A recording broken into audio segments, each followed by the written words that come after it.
नमस्कार, मैं हूं निकिता और आप देख रहे हैं सत्यहिंदी.com। चलिए एक नजर डालते हैं अब तक की सुर्खियों पर। राजधानी दिल्ली के नई दिल्ली रेलवे स्टेशन पर शनिवार रात भगदड़ मच गई। इस हादसे में मरने वाले लोगों की संख्या 18 बताई जा रही है।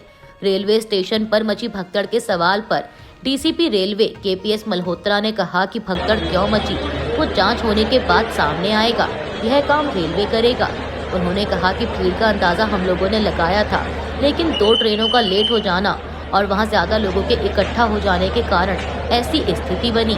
मल्होत्रा ने बताया कि 9 बजे के आसपास जो ट्रेन थी उस समय भीड़ बढ़ी। जब एक जगह पर अधिक लोग होंगे और ट्रेन का इंतजार करेंगे, कोई गलत सूचना फैलेगी तो उससे भी भगदड़ मचेगी। अब ये पॉइंट कि ऐसा क्यों हुआ, वो पॉइंट आएगा जांच होने के बाद, जो कि रेलवे करेगी। नई दिल्ली रेलवे स्टेशन पर भगदड़ की वजह से हुई 18 लोगों की मौत और हादसे से प्रभावित लोगों के लिए भारतीय रेलवे की ओर से मुआवजे का ऐलान किया गया है। भारतीय रेलवे की ओर से मृतकों के परिजनों को 10 लाख रुपए, गंभीर रूप से घायलों को 2.5 लाख रुपए और मामूली रूप से घायल लोगों को 1 लाख रुपए के मुआवजे का ऐलान किया गया है। नई दिल्ली रेलवे स्टेशन पर मची भगदड़ को लेकर कांग्रेस नेता राहुल गांधी समेत प्रियंका गांधी और कई राजनेताओं ने मृतकों को श्रद्धांजलि अर्पित की और साथ ही सरकार पर भी सवाल उठाए। लोकसभा में नेता प्रतिपक्ष राहुल गांधी ने एक्स पर लिखा कि नई दिल्ली रेलवे स्टेशन पर भगदड़ मचने से कई लोगों की मृत्यु और कईयों के घायल होने की खबर अत्यंत दुखद और व्यथित करने वाली है। शोकाकुल परिवारों के प्रति अपनी गहरी संवेदनाएं व्यक्त करता हूं और घायलों के शीघ्र स्वस्थ होने की आशा करता हूं। राहुल गांधी ने लिखा कि यह घटना एक बार फिर रेलवे की नाकामी और सरकार की असंवेदनशीलता को उजागर करती है।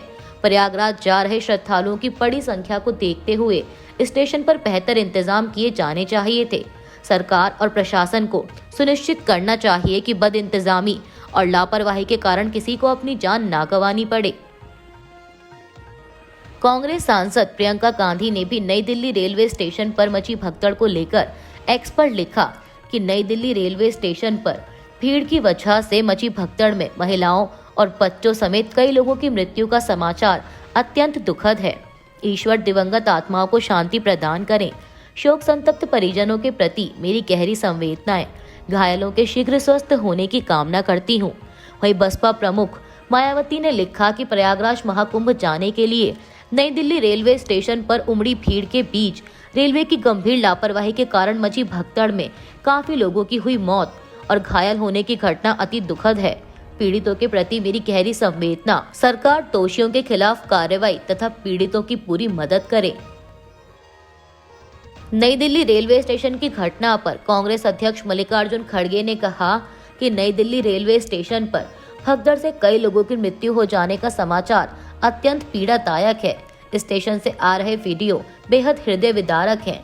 नई दिल्ली रेलवे स्टेशन पर हुई मौतों के मामले में नरेंद्र मोदी सरकार द्वारा सच्चाई छिपाने की कोशिश बेहद शर्मनाक व निंदनीय है। हमारी मांग है कि मृतकों व घायलों की संख्या जल्द से जल्द घोषित की जाए व गुमशुदा लोगों की पहचान भी सुनिश्चित की जाए। पीड़ितों के परिजनों को हमारी गहरी संवेदनाएं। घायलों के तत्काल इलाज हेतु स्वास्थ्य सुविधा उपलब्ध कराई जाए। नई दिल्ली रेलवे स्टेशन की घटना पर प्रधानमंत्री मोदी ने कहा कि नई दिल्ली रेलवे स्टेशन पर हुई भगदड़ से व्यथित हूँ। मेरी संवेदनाएं उन सभी लोगों के साथ हैं जिन्होंने अपने प्रियजनों को खो दिया है। मैं प्रार्थना करता हूं कि घायल लोग जल्द स्वस्थ हो जाएं। अधिकारी इस भगदड़ से प्रभावित सभी लोगों की सहायता कर रहे हैं। वहीं केंद्रीय गृह मंत्री अमित शाह ने लिखा कि नई दिल्ली रेलवे स्टेशन पर हुए हादसे के संबंध में रेल मंत्री अश्विनी वैष्णव व अन्य संबंधित अधिकारियों से बात की। दिल्ली के उपराज्यपाल और दिल्ली पुलिस कमिश्नर से बात कर सभी को हर संभव सहायता पहुंचाने के निर्देश दिए। इस दुर्घटना में जान गंवाने वाले लोगों के परिवारजनों के प्रति संवेदनाएं व्यक्त करता हूं। घायलों को हर संभव उपचार दिया जा रहा है। उनके शीघ्र स्वस्थ होने की कामना करता हूं। नई दिल्ली रेलवे स्टेशन पर भगदड़ के बाद हुई मौतों पर संवेदना व्यक्त करते हुए एआईएमआईएम प्रमुख असदुद्दीन ओवैसी ने इस त्रासदी की जांच के लिए एक स्वतंत्र और न्यायिक निगरानी वाली एसआईटी की मांग की है। एक्स पर एक पोस्ट में ओवैसी ने भारतीय रेलवे की व्यवस्थागत विफलताओं की स्वतंत्र जांच की भी मांग की। अमेरिका से 116 अवैध प्रवासियों को लेकर एक विमान शनिवार देर रात अमृतसर अंतर्राष्ट्रीय हवाई अड्डे पर उतरा। आधिकारिक सूत्रों द्वारा यह जानकारी दी गई।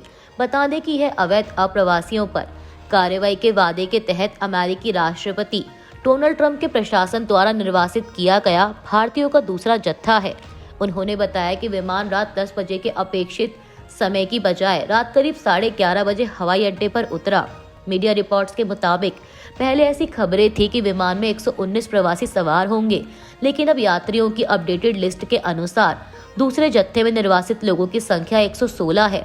सूत्रों के मुताबिक निर्वासित लोगों में पंजाब से 65, हरियाणा से 33, गुजरात से 8, उत्तर प्रदेश, गोवा, महाराष्ट्र और राजस्थान से 2-2 तथा हिमाचल प्रदेश और जम्मू कश्मीर से 1-1 व्यक्ति शामिल है। साथ ही बता दें कि इससे पहले 5 फरवरी को 104 अवैध भारतीय प्रवासियों को लेकर एक अमेरिकी सैन्य विमान अमृतसर हवाई अड्डे पर उतरा था। इनमें 33 हरियाणा और गुजरात से थे, जबकि 30 पंजाब से थे। तमिलनाडु के मुख्यमंत्री एम.के. स्टालिन ने रविवार को केंद्रीय शिक्षा मंत्री धर्मेंद्र प्रधान पर ब्लैकमेल करने का आरोप लगाया। दरअसल केंद्रीय शिक्षा मंत्री का कथित तौर पर यह बयान कि तमिलनाडु को केंद्र द्वारा शिक्षा से संबंधित फंड तब तक नहीं दिया जाएगा जब तक वह राष्ट्रीय शिक्षा नीति और 3 भाषा फॉर्मूला को स्वीकार नहीं कर लेता। इसे लेकर स्टालिन ने केंद्रीय मंत्री पर ब्लैकमेल करने का आरोप लगाया है।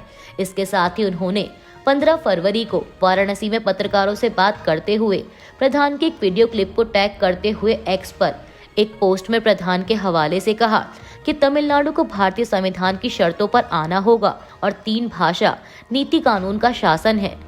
आगे मुख्यमंत्री स्टालिन ने इसे अस्वीकार्य बताया और कहा कि तमिल लोग इसे बर्दाश्त नहीं करेंगे।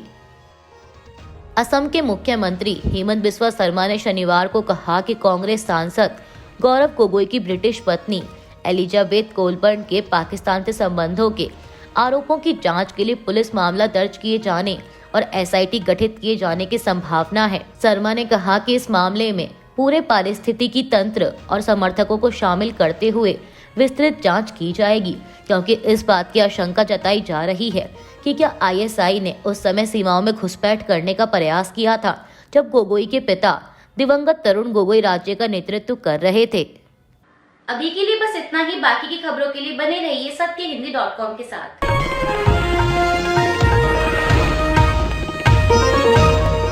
Copyright disclaimer under Section 107 of the Copyright Act 1976. Allowance is made for fair use for purposes such as criticism, comment, news reporting, scholarship, and research. Fair use is a use permitted by copyright statute that might otherwise be infringing.